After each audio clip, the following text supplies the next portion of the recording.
பக்தி ஒளி நேயர்கள் அனைவருக்கும் வணக்கம். அடுத்ததாக இந்த பதிவுல நம்ம பார்க்கக்கூடியது பௌர்ணமி சம்பந்தப்பட்ட விஷயம். இப்போ பௌர்ணமி அப்படின்னு சொன்னா நம்ம அமாவாசை எல்லாம் பத்தி நம்ம கேள்விப்பட்டோம். அமாவாசை எல்லா விஷயங்கள்ல நம்ம என்னென்ன செய்யணும், அமாவாசை வழிபாடுகள்லாம் எப்படி பண்ணணும், பித்ரு வழிபாடு எப்படி பண்ணணும், சில விஷயங்கள்ல நம்ம தெரிஞ்சுட்டோம். அமாவாசையில குலதெய்வத்தோடைய விஷயங்கள்லாம் நிறைய விஷயங்கள் தெரிஞ்சிட்டோம். அடுத்ததாக இந்த பௌர்ணமி அப்படின்னு சொல்றோம்.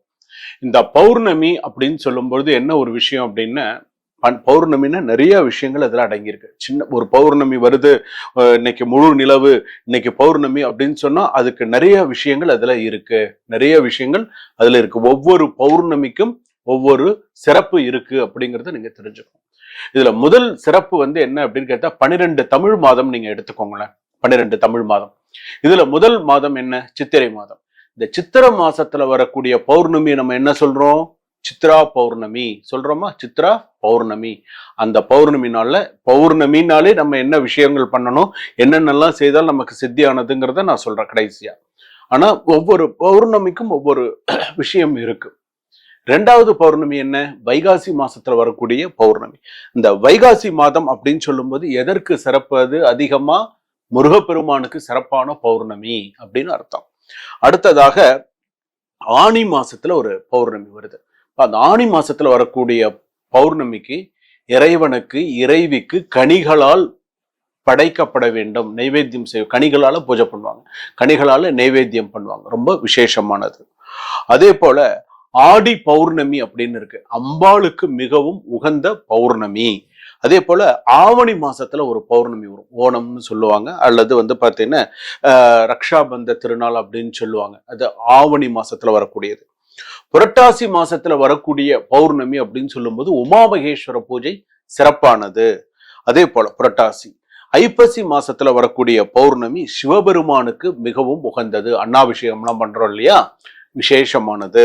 அதே போல கார்த்திகை மாசத்துல வரக்கூடிய பௌர்ணமி திருமால் பிரம்மா ஆகியோர்களுக்கு அடிமுடி காணா விஷயம் நடந்த ஒரு இது. அது கார்த்திகை மாசத்துல வரக்கூடிய பௌர்ணமி. அடிமுடி காணா சொல்றோம் இல்லையா, முயற்சித்த நாள் அப்படின்னு சொல்றோம் இல்லையா, அந்த நாள், அந்த கார்த்திகை பௌர்ணமி விசேஷமானது. அடுத்ததாக மார்கழி மாசத்துல வரக்கூடிய பௌர்ணமி நடராஜமூர்த்தி ஆனந்த தாண்டவம் ஆடிய நாள். அதே போல தை பௌர்ணமி அப்படின்னு சொல்லும்போது சிவபெருமானுக்கு மிகவும் உகந்த நாள் அப்படின்னு சொல்லலாம். மாசி மாத பௌர்ணமி. இந்த மாசி மாத பௌர்ணமி ரொம்ப முக்கியமானது. மாசி மாத பௌர்ணமி எதனால முக்கியமானதுன்னு சொன்னா, அப்பதான் பிரம்மா தனது படைக்கும் தொழிலை ஆரம்பித்த நாள். மாசி பௌர்ணமியில தான் தன்னுடைய படைக்கும் தொழிலை ஆரம்பித்த நாள் பிரம்மா. இந்த பிரம்மாவுக்கு உகந்த அந்த பௌர்ணமி அப்படிங்கிறது விசேஷமானது. அடுத்ததாக பங்குனி மாசத்துல வரக்கூடிய பௌர்ணமி. பங்குனி மாசத்துல என்ன பண்றோம்? சுவாமி அம்பாள் திருக்கல்யாண வைபவத்தை பார்க்கக்கூடிய பௌர்ணமி. அப்ப இந்த பௌர்ணமி அப்படின்னு சொல்லும்போது பாத்தீங்கன்னா இவ்வளவு விஷயங்கள் பாத்தீங்க அப்படின்னு சொன்னா இந்த பௌர்ணமியில பாத்தீங்கன்னா நடந்திருக்கு.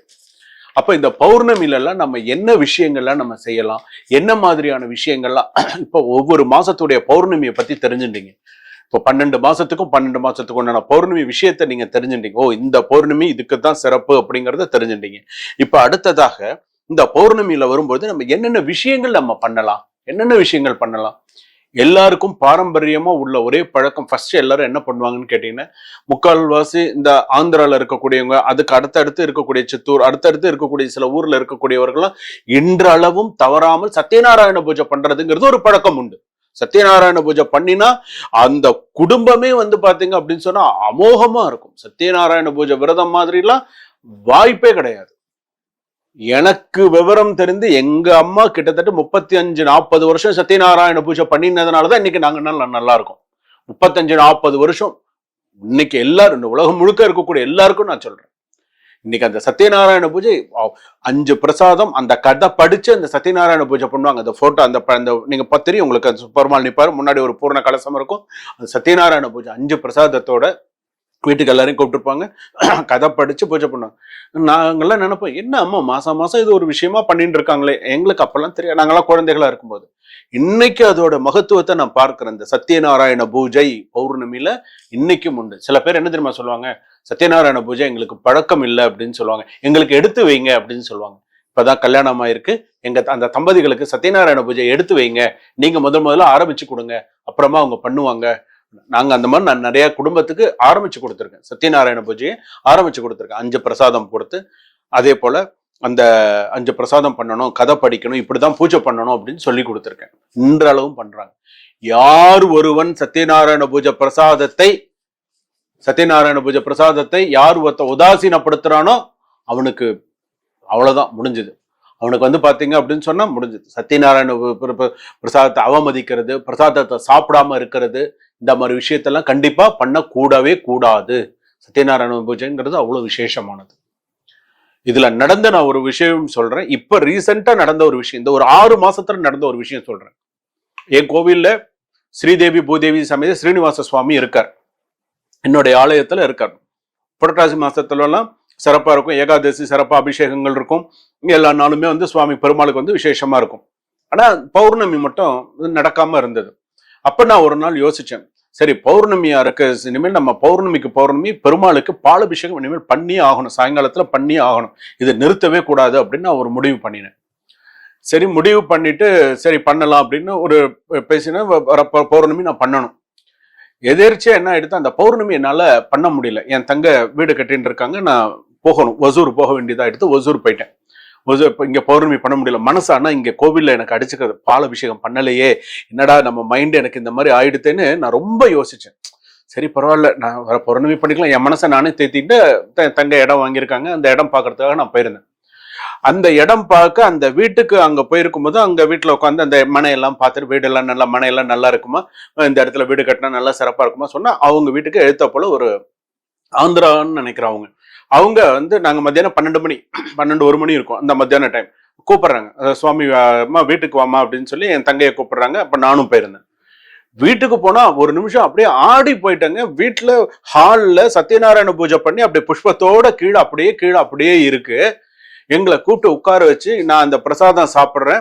அந்த எனக்கு நான் நமஸ்காரம் பண்ணிட்டேன், பிரசாதம் சாப்பிட்டேன். பிரசாதம் சாப்பிட்ட உடனே எனக்கு வந்து ஒரு இதுவா போயிருக்கேன், நானும் ஒரு இது அந்த அவங்க இடத்துக்கு போயிருக்கேன். எனக்கும் வந்து ஒரு 101 ரூபாய் தட்சிணா பிரசாதம்லாம் கொடுத்தாங்க. என்ன அப்படியே ஒரு நிமிஷம் ஒரு கதி கலங்கி போயிட்டேன் நான். என்னப்பா இது, நம்ம அங்க பெருமாளுக்கு செய்யணும்னு தான் நினைச்சோம், இங்க அந்த பெருமாளே என்ன கண்ணில் காமிச்சிட்டியப்பா. இத சத்தியத்துல சொல், இப்போ அதுல இருந்து இந்த பௌர்ணமி வரைக்கும் ஒரு பௌர்ணமி கூட விடாம இப்போ இந்த பௌர்ணமி இந்த பாலபிஷேகம் 5 லிட்டர் பால் சுவாமிக்கு ஆத்மார்த்தமா அபிஷேகம் பண்ணினேன். ஏன்னா ஒரு பௌர்ணமி அபிஷேகம், பௌர்ணமி விஷயத்த நம்ம செய்ய ஆரம்பிச்சிட்டோம்னு சொன்னா அதோட மகத்துவமே தனி. நான் உண்மையிலேயே நிஜத்துல சொல்றேங்க, அந்த சத்யநாராயண பூஜை நடக்கிற இடத்துக்கு தான் நான் போறேன்னு தெரியாம தாங்க அங்க போனேன். அங்க போன உடனே ஒரு நிமிஷம் அப்படியே ஆடி போய் நின்று போயிட்டாங்க. ஒரு நிமிஷம், என்னடா இது இவ்வளோ ஒரு சிறப்பான ஒரு பூஜை பண்ணியிருக்கிற இடத்துல நம்மளை கூப்பிட்டு உண்மையிலேயே அது எனக்கு ஒரு ஆச்சரியமான ஒரு விஷயம். நீங்க நம்புறீங்களோ இல்லையோ, இது என் தங்கை, நான் என் தங்கை கிட்ட நிறைய இதை சொல்லிகிட்டே வந்தேன் கார்ல வரும்போது. நான் என் கோவில்ல நான் பண்ணணும்னு நினைச்சேன், எனக்கு முதல்ல எனக்கு இங்க காமிச்சு எனக்கு பிரசாதம் சொல்லிட்டேமான்னு அவ்வளோ ஒரு சந்தோஷமா இருந்தது. அதே போல அந்த பௌர்ணமி நாள்ல அடுத்ததாக நம்ம என்ன செய்யலாம், குபேர பூஜை செய்யறது, குபேர வழிபாடு நம்ம செய்யறது விசேஷமானது. சத்யநாராயண பூஜை நீங்க எந்த அளவுக்கு செய்யறீங்களோ அதே போல குபேர வழிபாடு செய்யறது விசேஷமானது. குபேரருடைய 9 காயின் வச்சு குபேரர் மகாலட்சுமி பூஜை பண்ணி, ஸோ அந்த மாதிரி நம்ம குபேரர் பூஜை பண்றதும் சிறப்பானது. அடுத்ததாக நம்ம என்ன பண்ணலாம், அந்த நாள்ல நம்ம வந்து என்ன பண்ணணும், அதாவது அந்த பௌர்ணமி வரும்போது மட்டும் ஒரு விஷயம் நல்லா ஞாபகம் வச்சுக்கோங்க. பௌர்ணமி வரும்போது மட்டும் இதை நீங்க செய்யுங்க. எப்போதுமே உங்களுக்கு நீங்க அதை செய்யணுங்கிற ஒரு பழக்கம் வச்சுக்கோங்க. கண்டிப்பா நீங்க எல்லாருமே நன்னா இருப்பீங்க. பௌர்ணமி நாள்ல நீங்க இதை செய்யுங்க. சாயங்காலத்துல, பௌர்ணமியில சாயங்காலத்துல பண்ணுங்க. 9 தொன்னை வாங்கிக்கோங்க. எவ்வளவு? 9 தொன்னை வாங்கிக்கோங்க. அந்த 9 தொன்னைக்கும் தேவையான 9 தானியம் தனித்தனியா வாங்கிக்கோங்க. அது 50 கிராமா இருந்தாலும் சரி, 100 கிராமா இருந்தாலும் சரி, 9 தானியம் வரிசையா 9 தொன்னை வைங்க. 9 தானியமும் அதுக்கு மேல வைங்க.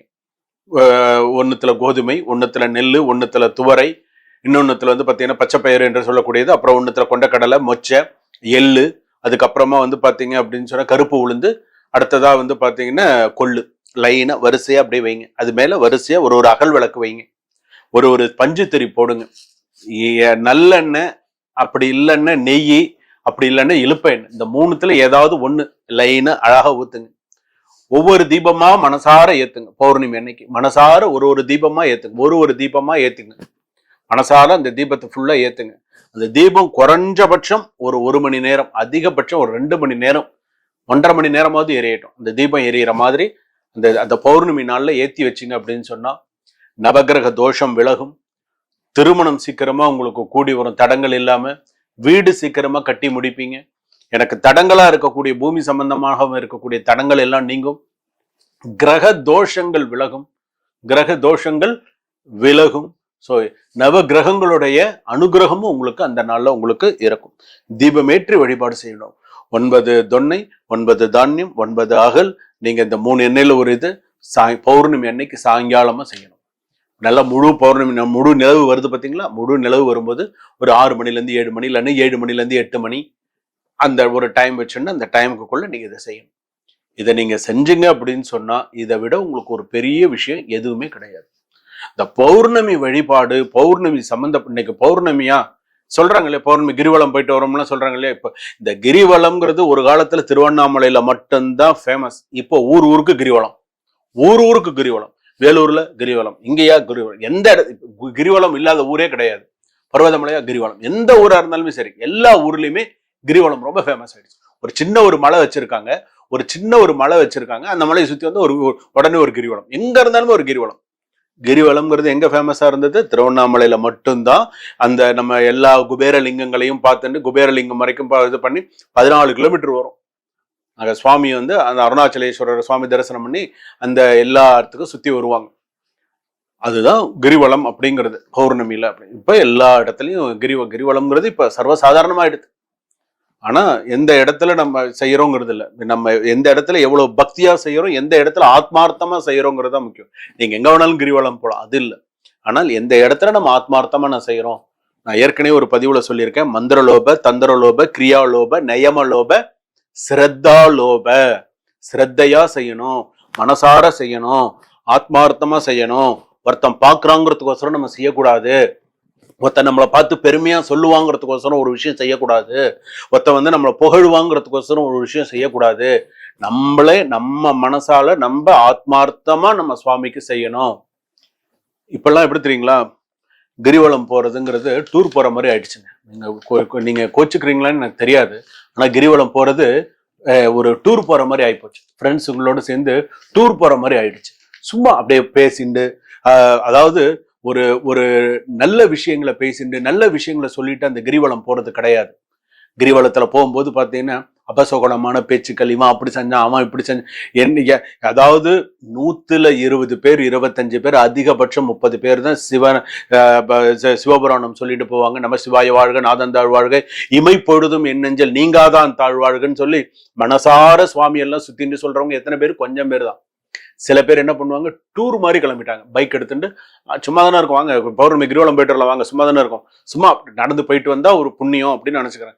நடந்து ஆத்மார்த்தமா நமக்கு எவ்வளவு கஷ்டங்கள் இருக்கு, நமக்கு எவ்வளவு பிரச்சனைகள் இருக்கு, நம்ம எதிர்காலம் நமக்கு எப்படி இருக்கும், ஒவ்வொரு தேவையற்ற பேச்சுக்களை எல்லாம் பேசிட்டு அந்த கிரிவலம் சுத்துவாங்க. தேவையற்ற பேச்சுக்கள் எல்லாம் பேசுறது, தேவையில்லாதவங்களை எல்லாம் சபிக்கிறது, தேவையில்லாத ஏதாவது விஷயங்களை எல்லாம் பேசிட்டு சுத்துறது, அந்த இறை சிந்தனையோடயே சுத்துறதெல்லாம் குறைஞ்சு போச்சு.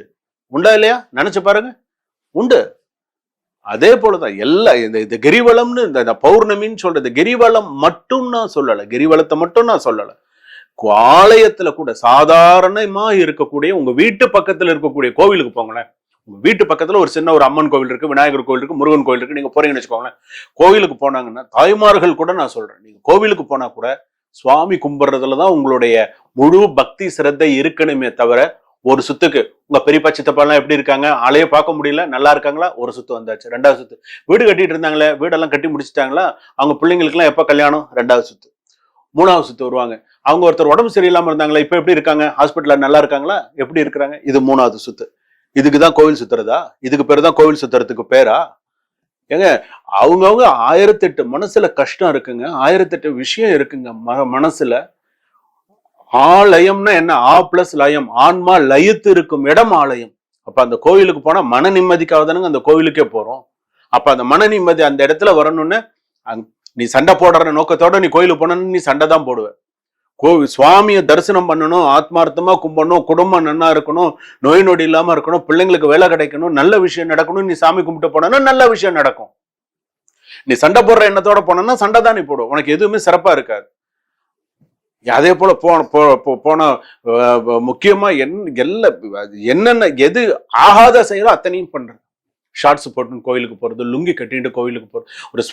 ஒரு கோவிலுக்கு போனா ஒரு குழந்தைகள் கூட சரி, ஒரு பெண் கல்யாணம் ஆகல, எனக்கு கல்யாணத்துக்கு பார்த்துட்டு இருக்காங்க அப்படின்னு சொன்னா அந்த ஒரு பெண் கூட கோவிலுக்கு எப்படி போகணும்? கையில வளையல் இருக்கணும், 2 கையிலையும் வளையல் போட்டிருக்கணும், கழுத்துல ஒரு மணியாவது இருக்கணும், நெத்தியில பொட்டு இருக்கணும், நெத்தியில ஒரு குங்குமம், கண்ணுக்கு தெரியாத அளவுக்கு பொட்டு இருக்கக்கூடாது, குங்குமம் வச்சிருக்கணும், அந்த ஒரு காதுல ஏதாவது இருக்கணும், ஒரு மூக்குத்தி மாதிரி ஏதாவது இருக்கணும்.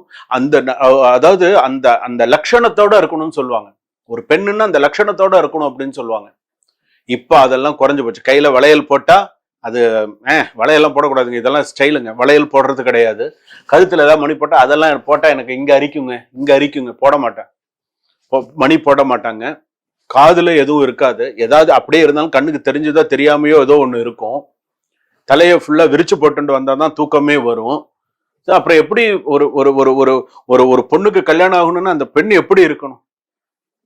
இந்த வளையல் போடாம கழுத்துல இல்லாம யாரு இருப்பாங்க? முதல்ல சொல்லுங்க, யாரு இருப்பாங்க? அவங்கதான் அப்படி இருப்பாங்க. நம்ம எப்படி இருக்கணும்? இப்படித்தான் இருக்கணும். இதெல்லாம் நீங்க உங்க குழந்தைகளுக்கு சொல்லி கொடுக்கணும். கோயிலுக்கு போனா இப்படி போ, மாலுக்கு போனா இப்படி போ, ஒரு சினிமாக்கு போனா இப்படி போ. நீங்க உங்க குழந்தைகளுக்கு என்ன வழி காட்டுறீங்களோ அவங்கதான் அவங்க குழந்தைக்கு அவங்க வழி காட்டுவாங்க. நீங்க ஒரு சரியான ஒரு வழிகாட்டுதல் இல்லைன்னு வச்சுக்கோங்களேன், சரியா இருக்காது. இன்னைக்கு சபரிமலை கூட அப்படிதான். ஒரு காலத்துல இன்னைக்கு சபரிமலைக்கு போறது அப்படிங்கிறது ஒரு பெரிய விஷயம். ஒரு 40-50 வருஷத்துக்கு முன்னாடி எல்லாம் சபரிமலைக்கு போறதுங்கிறது ஒரு பெரிய விஷயம். அதாவது அது அவங்க ஒரு 7 நாள் அவங்க போயிட்டு வர வரைக்கும் எதிர்பார்த்துட்டு இருப்பாங்க. ஐயோ எப்ப வருவாங்க. 40 அந்த அளவுக்கு சாநித்தியமும், அந்த அளவுக்கு தெய்வ பக்தியும், அந்த அளவுக்கு தெய்வ சிந்தனையும் அதீதமா இருந்தது. 35 வருஷம் 36 வருஷம் சபரிமலைக்கு போயிருக்கிறவங்களா இருக்காங்க. நல்லா போயிருக்கேன். சபரிமலைக்கு போனதெல்லாம் அவ்வளவு ஒரு சந்தோஷமா இருக்கும்.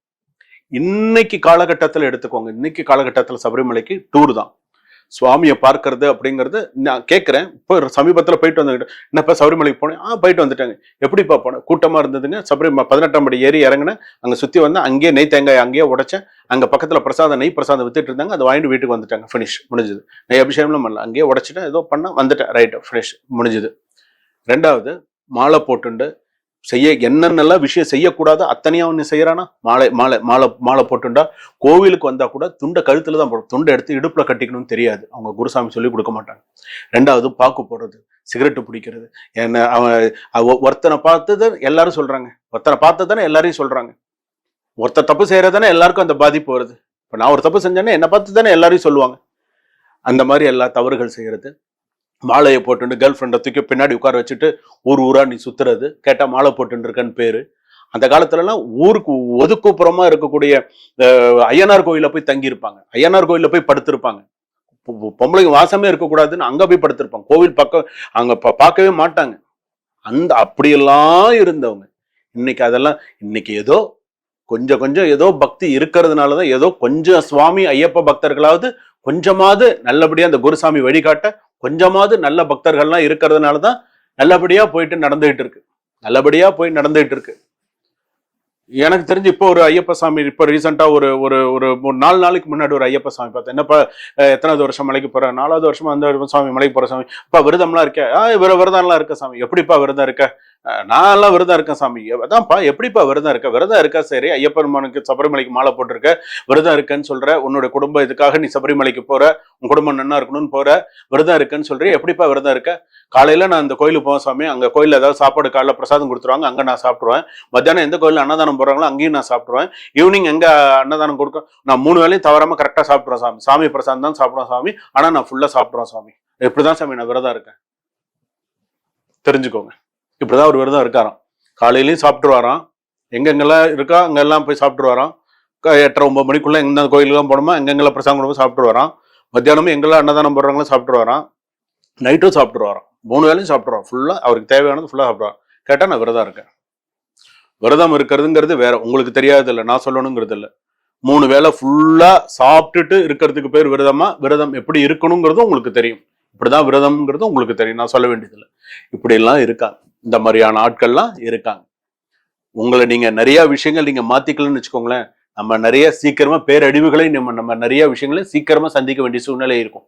நம்ம ஒரு கோவிலுக்கு போறோம்னா இந்த கோவிலுக்கு இந்த ஸ்தானத்துக்கு இந்த ஒரு திருவண்ணாமலை கோவிலுக்கு போறோம்னா என்ன காரணத்துக்காக போறோமோ அந்த கோவில் அந்த அந்த அந்த ஒரு குறிக்கோளோட மட்டும்தான் போயிட்டு வரணும். ஒரு நீங்க டூர் போறீங்களா, அந்த டூர் எதுக்காக போறீங்களோ அந்த அந்த அந்த ஒரு சந்தோஷம் தனி. கோவிலுக்கு போறீங்களா அந்த சந்தோஷம் தனி. அப்படிதான் நீங்க இருக்கணுமே தவிர எந்த இடத்துல போய் தவறு செய்யறதுக்காக ஒரு இடத்துக்கு போக கூடாது. அதோட நீங்க பார்த்துட்டு அந்த மாதிரி எல்லாம் நீங்க இருக்கணும். இந்த பௌர்ணமி பூஜை அப்படின்னு சொல்றது அவ்வளவு விசேஷமான பூஜைக்காக உங்களுக்கு நான் இதெல்லாம் சொல்றேன். சரிங்களா? வாழ்க வளமுடன்.